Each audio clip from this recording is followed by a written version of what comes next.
Bonjour à toutes et à tous et bienvenue dans ce nouvel épisode de Top Catch.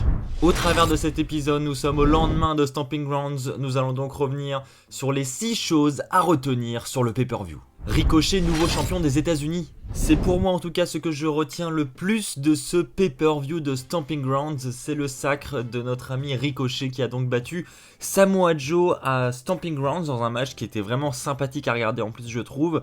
C'était un match assez court, il aura duré 12 minutes, mais à la fin de ces 12 minutes, nous aurons Ricochet qui après son finish remporte le titre des États-Unis et donc champion des États-Unis. S'en est suivi une célébration en backstage, on a pu voir Ricochet accompagné par les caméras retourner dans les vestiaires et lorsqu'il franchit le rideau et qu'il rentre dans la gorilla, il est applaudi par de nombreux superstars dont Charlotte Flair. Que fait Charlotte ici, j'en ai aucune idée. Et surtout, il est félicité par Triple H, donc vraiment un grand moment. On voyait bien que c'était une grande victoire pour Ricochet, c'était son premier titre à la WWE et c'est entièrement mérité. Et on pouvait lire la joie sur son visage et c'est vraiment une concrétisation pour Ricochet, ça se voit et ça fait toujours plaisir. Et puis ce n'est pas tout pour Ricochet parce que certes il a remporté le titre des États-Unis à Stomping Grounds, mais il a aussi un avenir assez certain, du moins de ce qu'on a vu à Stomping Grounds, puisqu'il devrait entrer en rivalité avec AJ Styles, puisque nous avons eu un segment en backstage où Ricochet était en train de se faire photographier avec son titre pour une séance de photoshoot. Et il a été coupé premièrement par le club avec Gallows et Anderson, puis par AJ Styles. Et AJ Styles, durant ce segment, lui a clairement donné rendez-vous demain à Raw. Donc on imagine très clairement que AJ Styles va désormais vouloir avoir son opportunité au titre des États-Unis face à Ricochet. On aurait donc une future rivalité Ricochet-AJ Styles. Je ne sais pas ce que vous en pensez, mais moi, j'adhère. Daniel Bryan acclamé par le public. C'est selon moi l'une des plus grosses surprises de ce pay-per-view. Daniel Bryan aura reçu une pop de la part du public de Washington à Tacoma. Et ce n'était clairement pas attendu puisque les faces dans l'histoire c'était clairement Heavy Machinery. Et à la surprise générale, eh bien c'est plutôt Bryan qui a été acclamé par le public, donc ça n'avait aucun sens. Il y a eu forcément le Yes Movement qui a pris place après les kicks de Bryan, et puis même en dehors de ça, Bryan était largement acclamé, plus acclamé que Heavy Machinery. Et bah du coup c'était très perturbant, et moi ça m'a beaucoup perturbé quand j'ai regardé ce match. Et à la suite de ça, eh ben, on a la défaite de Heavy Machinery avec une victoire par petit paquet de Daniel Bryan. Et là, je sais pas trop quoi en penser. J'espère que ce n'est pas la fin d'Heavy Machinery. J'espère qu'ils auront une autre opportunité. Parce que perso, je les avais pronostiqués vainqueurs. Donc je pensais qu'ils allaient remporter les titres.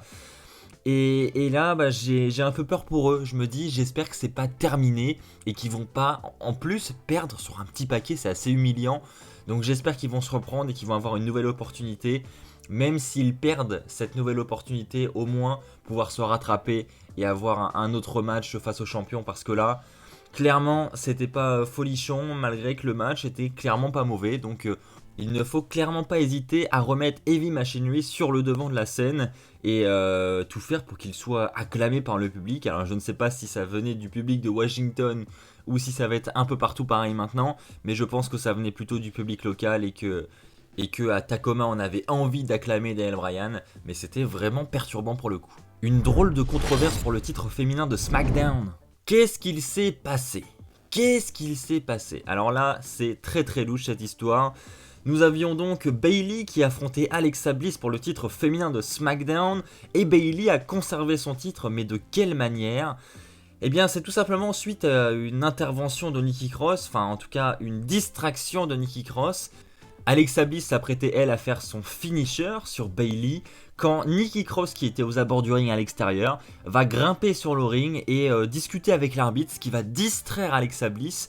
Mais enfin, on comprend même pas l'origine de l'intervention en fait, parce que il n'y avait aucune raison d'intervenir. Alexa Bliss était en position de force, donc Nikki Cross est dans le coin d'Alexa Bliss, donc logiquement aucune raison d'intervenir.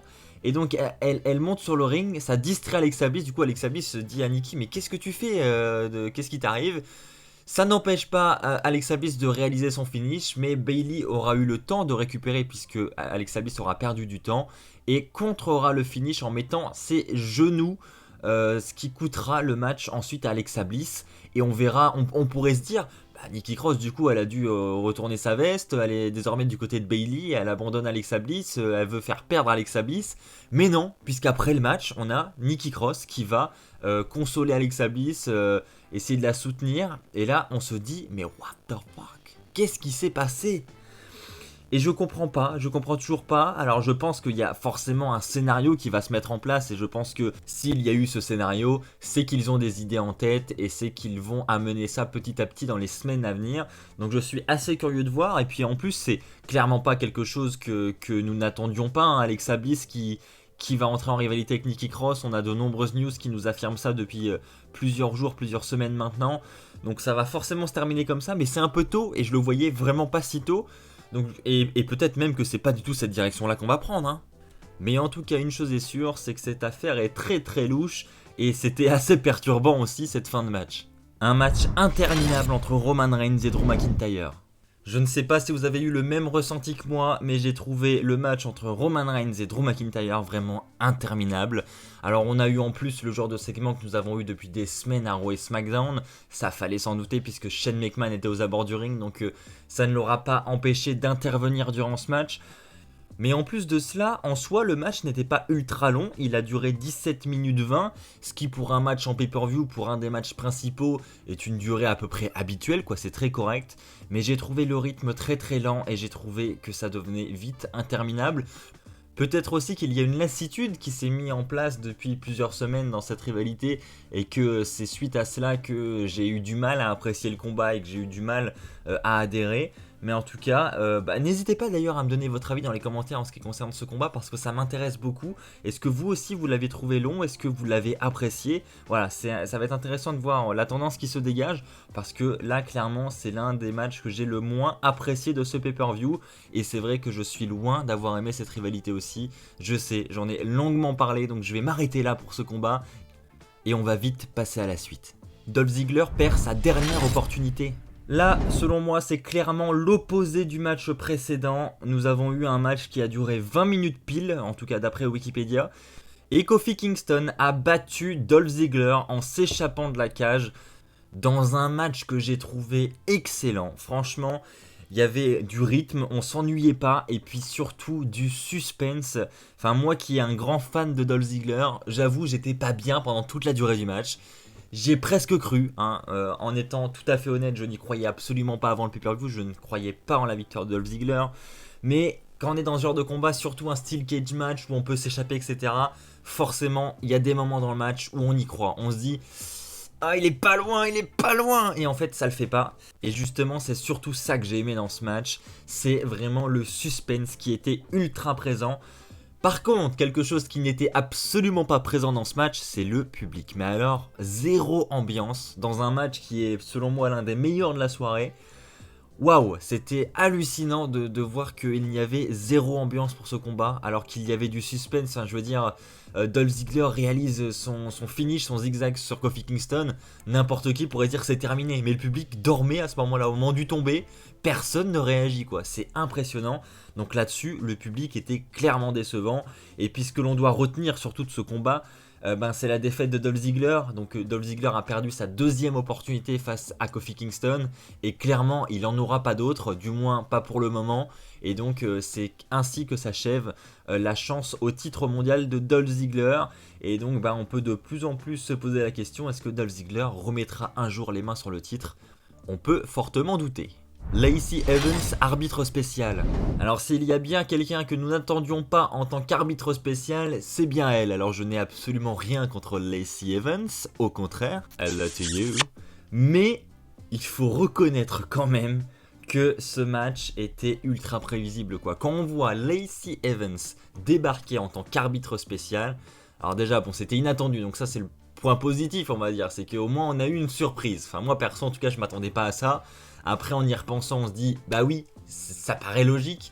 Et surtout que je vous avais dit dans la vidéo précédente, juste avant le pay-per-view, dans mes pronostics, que, mis à part Brock Lesnar, je voyais absolument personne être arbitre spécial. Enfin, du moins, pas un choix logique. Et j'avais pas pensé à Lacey Evans. Et évidemment, c'est elle qui était l'arbitre. Mais à part cette surprise-là, Évidemment, on s'est douté par la suite que Becky Lynch allait forcément jouer un rôle dans la suite du match, c'était une obligation. Et c'est ce que nous avons eu. Donc Becky Lynch qui intervient à la fin du combat pour sauver un petit peu Rollins, parce que Rollins il avait quand même Baron Corbin et Lacey Evans à dos. Les deux faisaient tout pour que Rollins perde. Donc Becky vient s'en prendre à Lacey Evans, l'arbitre, pour libérer Rollins. Du coup on a un nouvel arbitre qui arrive, un arbitre, je vais appeler ça un arbitre standard. Et l'arbitre standard fait le tomber. 1, 2, 3, victoire de Rollins. Et Rollins conserve sa ceinture. Et on termine le show avec une célébration de Rollins et Becky Lynch. Ce que j'ai peur, moi, dans tout ça, c'est que la rivalité continue et que nous ayons un combat du style Rollins et Becky Lynch contre Baron Corbin et Lacey Evans. Ça, je le vois très bien pour demain soir à Raw. Du moins, j'espère que ça aura lieu à Raw demain et qu'ils vont pas nous garder ça pour le pay-per-view Extreme Rules. Parce que personnellement, c'est clairement pas le genre de match qui m'intéresse. Et au contraire, les histoires de couple, etc., j'ai vraiment du mal, surtout dans des matchs tag team mixtes comme ça. Je déteste ça. Donc, s'ils le font à Raw, ça me va, mais pas en pay-per-view, s'il vous plaît. Si on peut éviter ça, ça serait vraiment cool. Voilà, c'est ainsi que s'achève cet épisode de Top Catch, j'espère qu'il vous aura plu. On aura eu dans l'ensemble un bon pay-per-view, je trouve, du côté de Stomping Grounds. C'était très correct. On se retrouve très très vite pour de nouvelles vidéos. On se retrouve d'ailleurs dès demain pour la review de Raw. Je vous ferai pareil un top 5 des choses à retenir de cet épisode de Raw. Et puis on fera la même chose le lendemain pour SmackDown. D'ici là, portez-vous bien. Et puis comme d'habitude, n'oubliez pas, soyez toujours très très fiers d'être fan de catch. Allez, bye tout le monde.